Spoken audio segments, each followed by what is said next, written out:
இந்த கல்யாணம் மட்டும் நடக்காம போச்சுன்னா நான் நாடுகிட்டு செத்துருவேன்.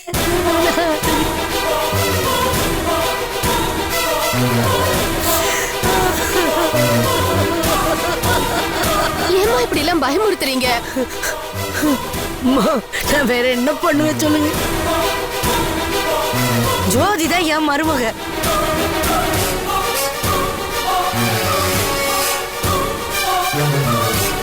அத்தை, நீங்க கவலைப்படாதீங்க. நீங்க என்ன கைவிட்டாலும் நான் ராஜாவை கைவிட மாட்டேன். அந்த அளவுக்கு எனக்கு அவரை பிடிச்சிருக்கு. என் மனசுல அவர் பதிஞ்சிட்டார் அத்தை. தாய், என் மனசும் உடம்பும் ரொம்ப குளிர்ந்து போச்சுமா. நீ மகாராணியா இருக்கணுமோ? அதுக்காக அந்த பொண்ணை ஒன்னும் பகச்சிக்க வேணாம் அத்தை. யாரோ என்னவோ என்ன பண்றதுன்னு தெரியாம தான் இங்க வந்து உட்கார்ந்துட்டு இருக்கா. நான் வேணா அவளை மீட் பண்ணி பேசட்டுமா அத்தை? என்னமா அவன் கால் தூசிக்கு பெறுவாளா? தராதரம் பெறாத கழுதைகிட்ட உனக்கு என்ன பேச்சு வேண்டி இருக்குன்னு? நீ கோயிலுக்கு வந்து வாழ்க்கைய ஆரம்பிக்கணும்னு நினைச்சிட்டு இருக்க. அவ ஒரு சாக்கடையில வந்து நீ ஏன் காலம் மிதிக்கணும்னு நினைச்சிட்டு இருக்க? நானே அவளை வீட்டை விட்டு எப்படியாவது வெளியில அனுப்பிடுறேன். சரிங்க அத்தை, நீங்க முதல்ல உங்க பிரச்சனையை முடிங்க. நான் காத்துட்டு இருக்கேன். ஏமா இதெல்லாம் சரியா வருமாமா? ஜோதி, அவசரப்படாதம்மா, கொஞ்சம் யோசிப்போம். அப்பா, இதுல யோசிக்கிறதுக்குலாம் ஒண்ணும் இல்ல. இது என்ன மொபைல் போனா ஒரு சிம்ம தூக்கி போட்டு இன்னொரு சிம்ம போட்டுக்கிறதுக்கு? வாழ்க்கைப்பா, மனசு. இது மனசு சம்பந்தப்பட்டதுப்பா. அவ்வளவு சீக்கிரம் என்னால மாத்திக்க முடியாது. நான் கல்யாணம் பண்ணிக்கிட்டா ராஜாவை தான் கல்யாணம் பண்ணிப்பேன். இல்லைன்னா எனக்கு கல்யாணமே வேணாம். நான் திரும்ப பெங்களூருக்கே போயிடுவேன். அப்புறம் நீங்க என்ன யாருமே பார்க்க முடியாது.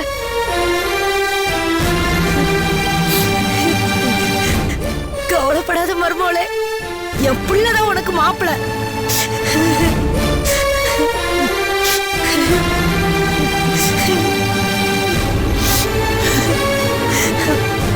சம்பந்தி அம்மா, எதுவும் வருத்தப்பட்டுக்கிடாதீங்கம்மா. பிரச்சனையை நான் கூடிய சீக்கிரத்துல சரி பண்ணிட்டு வந்துடுறேன்.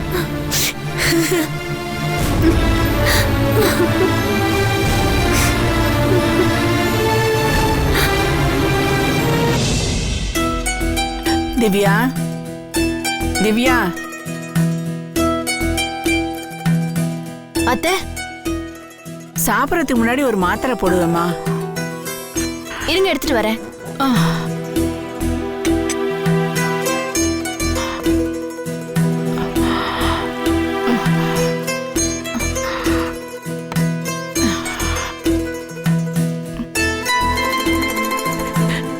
எங்கம்மா திவ்யா எங்க போனா? தெரியல அத்தை, கோவிலுக்கு போயிருப்பான்னு நினைக்கிறேன். நேத்து நைட்டு திடீர்னு என்கிட்ட வந்து இந்த மாத்திரையை கொடுத்து இனிமே இந்த மாத்திரையை நீயும் அத்தைக்கு கொடு அப்படின்னு சொன்னா.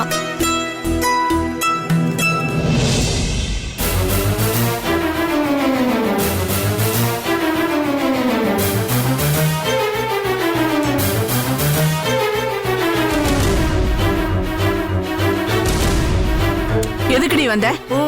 உங்க பொண்ணை பாக்குறதுக்கு வந்தேன். யாரு? யாரா? என்னமோ டசன் கணக்குல பிள்ளைய பத்து பீரோல அடுக்கி வச்ச மாதிரி கேக்குறிய?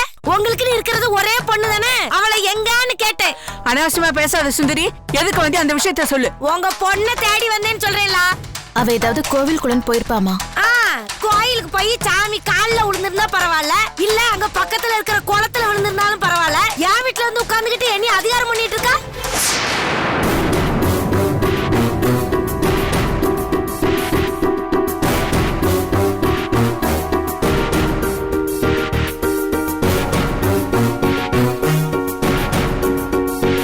திவ்யா உங்க வீட்டுல இருக்காளா?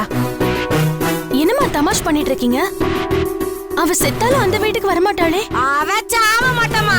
எங்களை குடும்பத்தோட சாவடிச்சிடணும்ல இப்ப அங்க வந்து உட்கார்ந்துட்டு இருக்கா. சுந்தரி, நிஜமா அவ சொல்றேன். இந்த பூனை இருக்கு பாத்தியா, பூனை 10,000 எலிய தின்னுட்டு பழனிக்கு பாத யாத்திரை போச்சான். அது வேற யாரும் இல்ல, நீ உங்க பொண்ணுதான். அவதான் வேணும்னு என் பிள்ளை நினைச்சப்ப அவனை கொடுமைக்கு மேல கொடுமை பண்ணான். அதையும் நான் மன்னிச்சுட்டேன், என் அண்ணன் பொண்ணாச்சேன்னு. என் புள்ள கண்ணுல இருந்து ரத்த கண்ணீர் வடிக்க வச்சா. சரி, நம்ம தூக்கி வளர்த்த பொண்ணு ஏதோ தெரியாம பண்ற, இன்னைக்கு திருந்திடுவா நாளைக்கு திருந்திடுவான்னு அதையும் பெருந்தன்மையா மன்னிச்சு விட்டேன். இப்பதான் அவளுக்கும் என் பிள்ளைக்கும் ஒத்து வராதுன்னு தெரிஞ்சு போச்சுல. இப்ப எதுக்கு அவன் அங்க வந்து உட்கார்ந்துட்டு இருக்கானே?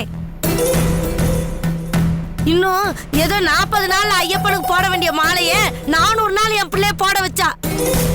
நடையா நடந்தேன் இந்த வீட்டுக்கு. எம்மா என் பிள்ளையோட வாழ வந்துரு, என் பிள்ளையோட வாழ வந்துருன்னு. நான் வாழ மாட்டேன்னு உச்சாணி கொம்புல ஏறி உட்கார்ந்துட்டு இருந்தால இப்ப என்ன வந்துச்சுன்னு. அன்னைக்கு கோர்ட்ல கூட 6 மாசம் பொறுக்கட்டும்னு அந்த ஜட்ஜம்மா சொன்னாவளா இல்லையா? அன்னைக்கு என்ன சொன்னா? 6 மாசம் கூட இந்த கழுத்துல தாலியை தொங்க விட மாட்டேன், இப்பவே கழட்டி கொடுத்துட்டு நான் போறேன்னால. இப்ப என்ன வந்துச்சு அவளுக்கு? இப்ப எதுக்காக வந்து உட்கார்ந்துட்டு இருக்கா?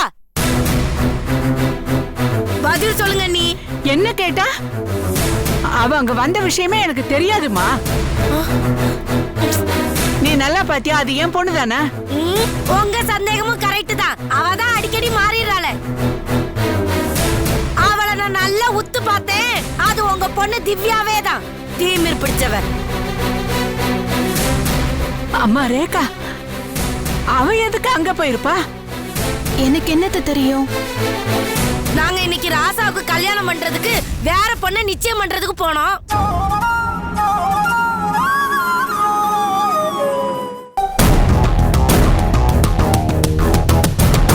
என்ன கொடுமை இது? ஏன் இப்படி எல்லாம் பண்ற? ஏமா, கோர்ட்ல கேஸ் நடந்துட்டு இருக்கும்போது இந்த மாதிரி நிச்சயதார்த்தம் எல்லாம் பண்ணலாமா? ஏய், என் பிள்ளைய தான் அவன் வேண்டான்னு சொல்லிட்டு போயிட்டால. அப்புறம் நாங்க எங்க போனா அவளுக்கு என்ன, இல்லன்னா எங்க வந்தா அவளுக்கு என்ன? இல்ல செத்தே தொலைஞ்சிட்டு போறோம், அத பத்தி அவளுக்கு என்ன வந்துச்சு? என் பிள்ளை இளமையா இருக்கும்போது தானே கல்யாணம் பண்ணி வைக்க முடியும். அரிசி முட்டையை தூக்குற அளவுக்கு உடம்புல தெம்பு இருக்கும்போது கல்யாணம் பண்ணாம, இந்த கோழி முட்டையை தூக்குறவ கூட உடம்புல தெம்பு இல்லாம இருக்கும்போது கோர்ட்ல இருந்து தீர்ப்பு வரும். அது வரைக்கும் நாங்க காத்துட்டு கிடக்கணுமா? இப்ப கூட அந்த பொண்ணை நிச்சயம் பண்றதுக்கு போயிட்டு இருக்கோம். போன் பண்ணி கொல்லக்குட்ட தலைவி மாதிரி என்னை மிரட்டிட்டு இருக்கா. திவ்யா உங்களுக்கு போன் பண்ணி மிரட்டினாளா? எங்க கிட்ட சும்மா கதை விடாதீங்கம்மா. இந்த பாரு, பேசிட்டு இருக்கிற என்னைய சாமி ஆட வச்சிடாத. அப்புறம் நீங்களா தாங்க மாட்டிய. நான் உண்மையதானே சொல்லிட்டு இருக்கேன், முழுசா சொல்ல விட. எனக்கு போன் போட்டு இந்த நிச்சயதார்த்தம் எப்படி நடக்குதுன்னு பாக்கலாமான்னு என்கிட்டே சவால் விடுறா. சரி, ஏதோ விளையாட்டுக்கு தான் சொல்றான்னு நினைச்சிட்டு நாங்க நிச்சயதார்த்தம் பண்ண போனா நடு வழியில போலீஸ் வந்துட்டு. ஏமா, கோர்ட்ல கேஸ் நடந்துட்டு இருக்கும்போது நீங்க எந்த தைரியத்துல இன்னொரு பொண்ணு நிச்சயம் பண்ண வாரிய? அவ்வளவுதான், குடும்பத்தோட பிடிச்சு செயல்ல போட்டுருவோன்னு எங்களை மிரட்டி அனுப்பிருச்சு. தப்பிச்சோம் பழச்சோம் வீட்டுக்கு ஓடி வந்தோம். எல்லாம் உங்க பொண்ணால வந்த வேண. இப்ப நிச்சயதார்த்தமே நின்னு போச்சு. இவ்வளவு நடந்திருக்கா? அப்புறம் மீதிய விளம்பர இடைவெளிக்கு பிறகு தொடரும்னு போட்டுருவோமா? நான் என்ன கதையா சொல்லிட்டு இருக்கேன்? என் வயிற்றுல சொல்லிட்டு இருக்கேன். என்னமோ கதை கேட்கற மாதிரி அப்புறம் கிப்பறங்கறிய. ஏய், நடந்தது என்னன்னு சொல்லுடி. நாங்க வீட்டுக்கு திரும்பி வந்து பார்த்தா பூட்டி இந்த வீடு திறந்து கிடக்கு. பதறி போய் உள்ள போய் பார்த்தா இவ கால ஆட்டிட்டு உட்கார்ந்திருக்கா. என்னடி இங்க வந்து உட்கார்ந்திருக்கேன்னு கேட்டா, நான் என் பெரிய வீட்டுல வந்து உட்கார்ந்திருக்கேன். என்னைய எவா கேள்வி கேட்கறதுன்னு என்கிட்டயே அதிகாரம் பண்றா. அத்தை, இவங்க சொல்றதெல்லாம் கேட்டா நம்ப முடியுதா? இல்லம்மா, இதெல்லாம் கனவா நிஜமான்னு தெரிய மாட்டேங்குது. தெரியுது. எல்லாம் உங்களுக்கு தெரியும் நினைச்சுதான் வந்தேன். வந்ததுக்கு அப்புறம் தான் உங்களுக்கு எதுவும் தெரியாதுன்னு இப்ப தெரிஞ்சுக்கிட்டேன். அங்க பொண்ணு வீட்டுல எனக்கு எவ்வளவு பெரிய மானக்கேடா ஆயி போச்சு தெரியுமா? கொடுத்த வாக்குறுதியை காப்பாத்த முடியலன்னு தலை குனிஞ்சு வந்து நின்னுட்டு இருக்கேன். எல்லாம் நீங்க சொல்லி கொடுத்துதான் அவன் ஆடுறான்னு நினைச்சேன். ஆனா அவ சொந்த காசுல எல்லாம் துணியை வச்சுக்கிட்டு இருக்கா. இப்ப என்னடி பண்றது? நாங்களே போய் காஞ்சனா படம் பாத்துட்டு வருவோம். நான் என்ன சொல்லிட்டு இருக்கேன், நீங்க என்ன பேசிட்டு இருக்கேன்? உங்க பொண்ணை கூட்டிட்டு உங்க வீட்டுக்கு வாங்க சொல்லிவிட்டேன். சுந்தரி, அவ உன் வீட்டுக்கு வரணும் தானே நீ இவ்வளவு பாடுபட்ட. இப்ப எந்த தெய்வம் அவ காதுல என்ன சொல்லுச்சுன்னு தெரியல. அவளே இறங்கி வந்து உன் வீடு தேடி வந்து உக்காந்து இருக்கா. பேசாம விட. எனக்கு என்னென்னலாம் சீர்கேடு பண்ணணுமோ அத்தனை பண்ணி வச்சுட்டா. இப்ப நான் அவளை ஏத்துக்கிறதா இல்ல. இந்த ஜென்மத்துல எனக்கு மருமவ அவ கிடையாதுங்க. எனக்கு செகச்சோதி தான் மருமவ. நான் முடிவு பண்ணியாச்சு.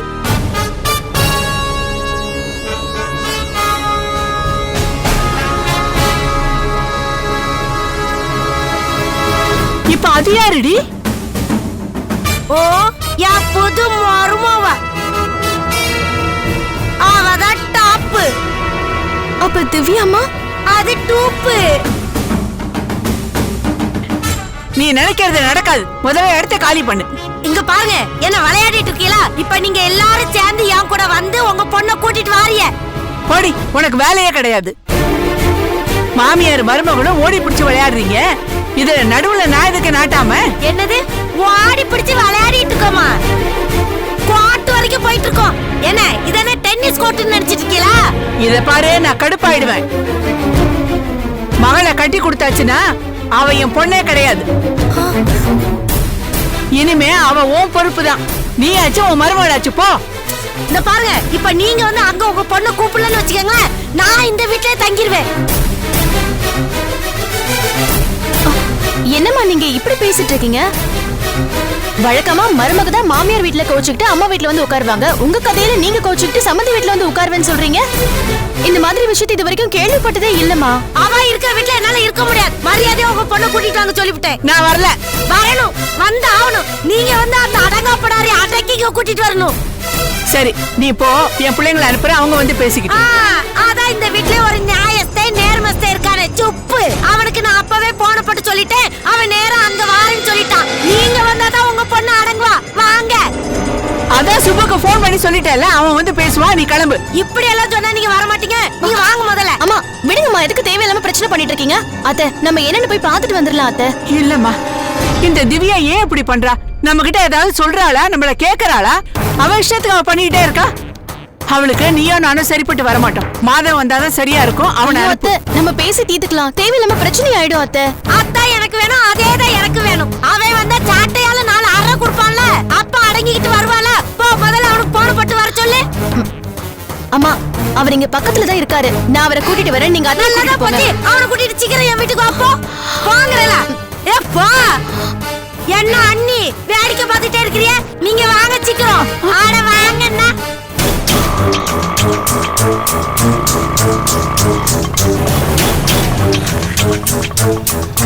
நீ என்ன இந்த பக்கம்? அதை ஏன்னா கேக்குற? காஞ்சிபுரம் ஆபீஸ்ல இருந்து சென்னை ஆபீஸ்க்கு போயிட்டு இருந்தேன். திடீர்னு சுந்தரியத்தை போன் பண்ணி திவ்யா வாழ எங்க வீட்டுல ஒரே பிரச்சனை, சீக்கிரம் வாங்கன்னு. நான் போன வேலையெல்லாம் விட்டு அடிச்சு புடிச்சு ஓடியாரன். என்னடா பிரச்சனை? என்னத்தானே சொல்றது? இந்த திவ்யா அந்த அளவுக்கு பண்ணிருக்கா. வர வழியில தான் எல்லா விஷயத்தையும் ரேகா வண்டியில என்கிட்ட சொன்னா. என்னமாச்சு? வீட்ல நானும் அத்தையும் இருந்தோம். அப்ப திவ்யாவை காணோம். அப்பன்னு பார்த்து சுந்தரி அம்மா வந்தாங்க. எங்க வீட்ல திவ்யா இருக்கான்னு சொல்லி பயங்கரமா சண்டை போட்டாங்க. எங்க கிட்ட கூட திவ்யா சொல்லாம பெட்டியை தூக்கிட்டு இங்க வந்துட்டா. இவள என்னத்தானே சொல்றது? ராஜாவோட போய் வாழ நம்ம எல்லாரும் சேர்ந்து சொல்லும்போது ராஜாவோட நான் வாழ மாட்டேன், அது மீறி என்ன கம்பல் பண்ண நான் செத்துருவேன்னு சொன்ன. இவ இங்க வந்து உட்கார்ந்திருக்கா. என்ன நின்னு பேசிட்டு இருக்கே? உள்ள போய் உங்க தங்கச்சி கூப்பிடுங்க. அம்மா, எங்க அத்தை எங்க? அந்த கதையை அம்மா கேக்குற. அந்த ரகு பையன் தான் சொன்னா எங்க அம்மா சும்மாவே நெஞ்சு வலிக்காரங்க, அவங்கள எங்கேயும் கூட்டிட்டு போயிராங்க, பிரச்சனை ஆயிரும். அதான் அவங்க துணைக்கு 3 பேரை அனுப்பி வச்சிருக்கோம்ல, அவங்க பாத்துக்கிடுவாங்கன்னு ஆட்டோல கூட்டிட்டு போயிட்டான். அம்மா வந்திருந்தா நல்லா இருந்திருக்கும். வர்ற வழியில உங்க அம்மாவுக்கு நெஞ்சு வலி வந்துட்டுங்கிறேன். உங்க அம்மாக்கு ஒண்ணு எப்படி பதறிட்டு வரா? இங்க என் வீட்டுல இப்படி தீ பிடிச்சு எரியுதா? அதை பத்தி யாராவது கவலைப்படுறீங்களா? அதான் வந்துட்டோம்ல. வந்த சுட்லயே உங்க தங்கச்சிக்கு புத்திமதி சொல்லி கூட்டிட்டு போங்க. அந்த மகாராணி அம்மாட்ட உத்தரவு கேட்டுட்டு தானே நான் என் பிள்ளைக்கு பொண்ணை பார்க்க போனேன். இப்ப நிச்சயதார்த்தம் வரைக்கும் வந்ததுக்கு அப்புறம் நான் என் பிரியும் கூட தான் வாழ்வேன். உள்ள வந்து காலாட்டிட்டு உட்கார்ந்துருக்கா. நான் அந்த பிள்ளைக்கு கொடுத்த வாக்குறுதி என்ன ஆவறதுன்னு இன்னைக்கு அவளை உண்டிலன் பண்ணிர பாருங்க. உண்டிலன் பண்றது சரிதான். நான் அத்திட்டு போனவளே அவ மேல கைய வச்சா அசிங்கமாயுமே தான் இன்னும் கை வைக்காம இருக்கேன். நீங்க அவளை பெதறில அடிச்சு கூட்டிட்டு போவீலோ இல்ல தலைமுடி ஆஞ்சு கூட்டிட்டு போவீலோ உங்க விருப்பம். ஆனா உங்க தங்கச்சி இனிமேல் என் வீட்டுல இருக்க கூடாது சொல்லிவிட்டேன். ஆமா. பானு எங்க வா. அடடா, என்னப்பா சுப்பு, வாங்க வாங்க. என்ன எல்லாம் ஒட்டுமொத்தமா வந்திருக்கீங்க? நான் தான் எல்லாத்தையும் இப்ப கூட்டிட்டு வந்திருக்கேன். எதுக்குடி? அந்த கழுதையை அடிச்சு துரத்துறதுக்கு. ஐயோ, அட அறிவு கட்டவள, நான் என்னடி சொன்னேன் உனக்கு? இந்த பிரச்சனை இதோட விட்டுடு, கொஞ்ச நாள் திவ்யா இங்க இருக்கட்டும், அப்புறம் என்ன நடக்குதுன்னு பொறுமையா பொறுத்து பாப்போம் சொன்னதா இல்லையா உனக்கு? நீங்க வேணா என்ன நடந்தாலும் எருமை மாதிரி பொறுமைன்னு இருக்கலாம். என்னால முடியாது சாமி. நீங்க வெளியில போயிருவீங்க, இல்லனா ஒரே இடத்துல ஆணி அடிச்ச மாதிரி பேப்பரும் கையுமா காலையில இருந்து சாயங்காலம் வரைக்கும் இருப்பீங்க. நான் தானே வீட்டுல அங்கிட்டு நடக்கணும். அப்ப அவ முகரக்கட்டையில நான் தானே முடிக்கணும். நான் அவகிட்ட சண்டைக்கு போவேன், அவ என்கிட்ட சண்டைக்கு வருவா. 2 பேரும் சேர்ந்து உங்க மரமண்டை உடைச்சு தொலைச்சிருவோம். பாத்துக்கங்க. ஏய், எங்கடி இருக்க? வாடி வாடின்னு கூப்பிட்டுட்டே இருக்கல. ஏன் திவ்யாரு கூப்பிட்டா வர மாட்டியோ? நோவியாரு கூப்பிட மாட்டியோ? சுந்தரி, நீங்க பாரு.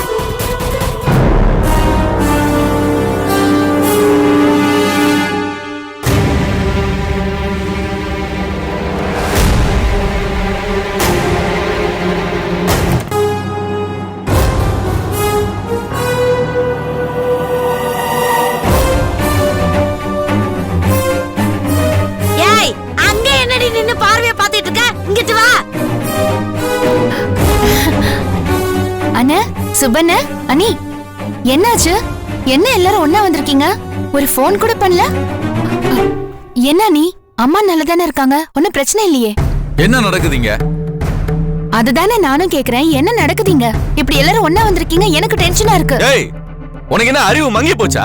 இந்த வீட்ல நீ என்ன பண்ற? இது என்னென்ன கேள்வி? இது ஏன் வீடுன்னு? இந்த புருஷனே வேணாம்னு கோர்ட்ல டைவர்ஸ்க்கு அப்ளை பண்ணிருக்க. அந்த புருஷன் உனக்கு இல்லன்னு இன்னும் கோர்ட்ல தீர்ப்பு சொல்லலையா என்ன? அன்னைக்கு என்னமோ கோர்ட்டுக்கு வந்து இவர் என் புருஷனே கிடையாது, நான் இப்பவே தாலியை கழட்டி வச்சிருவேன்னு சொல்லிட்டு இருந்தேன். அந்த தாலியை தான் நீங்க இன்னும் கழட்டவே விடலையா நீ? இன்னும் என் கழுத்துல தானே இருக்கு. அதையெல்லாம் விடுமா, வா வீட்டுக்கு போலாம். எங்கன்னு? இதானே என் வீடு.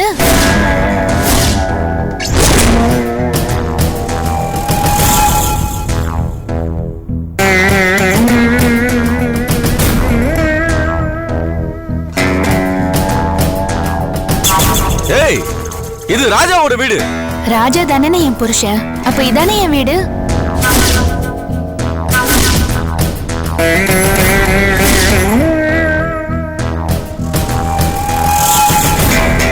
என்ன திவ்யா, புதுசா எங்க எல்லாரையும் போட்டு இப்படி குழப்புற? அப்ப என்னடானா ராஜா கூட வாழவே முடியாதுன்னு டைவர்ஸ் கேட்டுட்டு இருந்தேன். இப்ப இதுதான் ஏன் வீடுன்னு சொல்ற?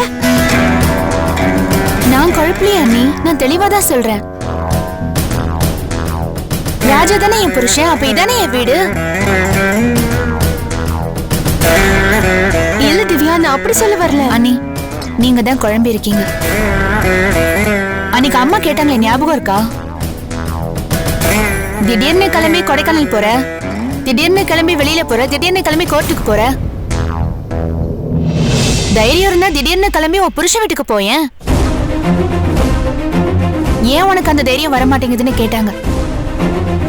அம்மா கிட்ட போய் சொல்லுங்க, எனக்கு தைரியம் வந்துருச்சு, நான் என் புருஷன் வீட்டுக்கு வந்துட்டேன்னு சொல்லுங்க. அடி பாதகத்தி அண்ணி, அப்போ நீ தனியாள் இல்லையா? நீங்க எல்லாரும் சேர்ந்து கூட்டு கலவாணிகளா? அப்போ உங்க எல்லாருக்கும் திட்டம் போட்டு கொடுத்தது என் அண்ணி தான். நான் தான் மடச்சிருக்கியா இருந்திருக்கேன். அம்மா உலகமாக்கா நடிப்புடா சாமி. ஆட்டோல வச்சு என்னமோ இப்பவே உசுறு போற மாதிரி நெஞ்ச பிடிச்சிட்டு உட்கார்ந்துச்சே, அங்க ஏமாந்துட்டேன்ப்பா. நல்ல குடும்பம், பிராடு குடும்பம். அம்மா, நீங்க கொஞ்சம் பேசாம இருக்கீங்களா? அன்னைக்கு திவ்யாவுக்கு நல்ல புத்தி சொல்லி திருத்துறதுக்காக தான் அத்தை அந்த மாதிரி பேசினாங்க. உடனே உங்க வசதிக்கு ஏத்த மாதிரி நீங்க மாத்தி பேசாதீங்க. அத்தை எதுவுமே தப்பா சொல்லல. உங்க வீட்டு அழுக்கு துணி எனக்கு தேவையில்லம்மா. உங்க பொண்ணை கூட்டிட்டு நடைய கட்டுங்க. திவ்யா, இதுக்கு மேல எங்களை இங்க நிக்க வச்சு அசிங்கப்படுத்தாத. வா போலாம். சரிண்ணே, எல்லாரும் போயிட்டு வாங்க. அப்போ கிளம்புங்க. நான் அம்மாவை ரொம்ப கேட்டேன்னு சொல்லுங்க. நான் அம்மாவுக்கு ஃபோன் பண்ணி பேசுறேன். என்னங்க நில்லுமா, எங்க போற? என்னாச்சு உனக்கு? என்னண்ணே, என்ன பிரச்சனை? நான் ஏன் புருஷ வீட்டுல இங்க சந்தோஷமா நிம்மதியா இருக்கேன். அப்புறம் என்ன? இத பாரு, உன் ஒருத்தி சந்தோஷம் மட்டும் இங்க முக்கியம் இல்ல, ரெண்டு குடும்பத்தோட சந்தோஷமும் முக்கியம். திவ்யா, கடைசியா கேக்குறேன், நீ இப்போ எங்களோட நம்ம வீட்டுக்கு வர போறியா இல்லையா? நான் சொல்றது நீங்க ரெண்டு பேரும் கொஞ்சம் பொறுமையா கேளுங்க. நான் ராஜாவோட இந்த வீட்டுல வாழலான்னு முடிவு பண்ணிட்டேன். என் முடிவை இனிமே யாருமே மாத்த முடியாது. என் வாழ்க்கைய நான் பாத்துக்கிறேன்னு நீங்க கவலைப்படாதீங்க. என்னம்மா பேசுற? என்ன பேசுற? 1000 தடவை நம்ம வீட்டுக்கு வந்தாங்க, அப்ப எல்லாம் வேணாம் வேணாம்னு சொல்லிட்டு அவங்க வேற ஒரு கல்யாணத்துக்கு அரேஞ்ச் பண்ணிட்டாங்க. இப்படி பண்ணா நல்லாவா இருக்கு? டைவர்ஸ்க்கெல்லாம் அப்ளை பண்ணிட்டு இப்போ நான் வேணும்னா டைவர்ஸை வாபஸ் வாங்கிக்கிறேன்னு.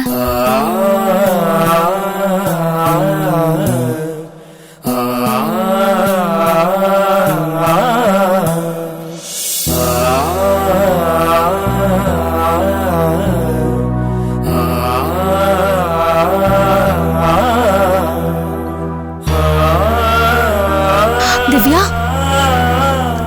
ஆமா நீ என்னன்னு சொல்ற? அண்ணா, இவ்வளவு நாள்ல நீங்க எனக்கு கொடுத்த ஆதரவுக்கும் எனக்கு செஞ்ச உதவிக்கும் ரொம்ப நன்றிண்ணே.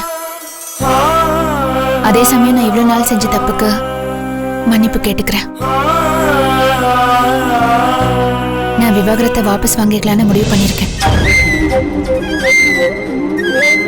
என் புருஷனோட சேர்ந்து வாழலான்னு முடிவு பண்ணிருக்கேன்.